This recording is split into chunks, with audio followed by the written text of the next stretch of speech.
मित्रांनो, जय हिंद. हायकोर्ट भरती संदर्भात मेरिट किती लागणार आणि केव्हा लागणार या संदर्भात आपण आज बोलणार आहे. त्याआधी मित्रांनो, काल मी जो व्हिडिओ शेअर केला, बऱ्याच मित्रांचे आणि बऱ्याच स्टुडंटचे मला कमेंट्स आले की सर तुम्ही जे व्हिडिओ शेअर करतायत ते खूप छान आहे, माहिती चांगली आहे, प्लीज करून रेग्युलर शेअर करा जेणेकरून आम्हाला माहिती मिळेल. हे बघा मित्रांनो, तुम्हाला मी रेग्युलर या स्पर्धा परीक्षा त्याचप्रमाणे तुम्हाला जेही नोकरी संदर्भात माहिती आहे ते रेग्युलर मी शेअर करणार आहे. कारण काही कारणास्तव त्या रेग्युलर आलेला नाही आहे आणि आपण हे फ्री ऑफ चार्ज मध्ये सर्व मित्रांनो देत आहोत. त्याचप्रमाणे मित्रांनो, माझं युट्यूब चॅनल आहे यश राखोंडे कॉप्स, त्यावरही ह्या सर्व माहिती आहे. जर तुम्हाला माहिती हवी असतील तर युट्यूब चॅनलवर जा आणि त्याला सबस्क्राईब करून ठेवा, म्हणजे तुम्हाला सर्व माहिती तुमच्यापर्यंत शेअर होतील. मित्रांनो, हे बघा मित्रांनो, मेरिट हे हायकोर्टाचे शिपाई भरतीचे किती लागणार आहे असे मला मुलांनी कमेंट्स मध्ये सांगितले. साहेब तुमच्या अंदाजे किती लागेल ते आम्हाला सांगा.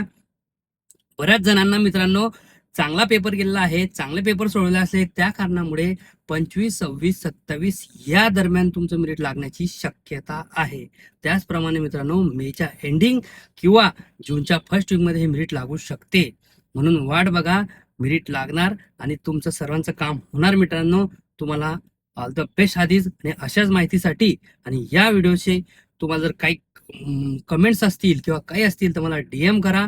आणि मित्रांनो, नक्की युट्यूब चॅनलवर जाऊन सबस्क्राईब करून ठेवा जेणेकरून अशाच नवीन अपडेट आणि नवीन माहिती तुमच्यापर्यंत पोहोचतील. मित्रांनो, व्हिडिओ शेअर करायला विसरू नका.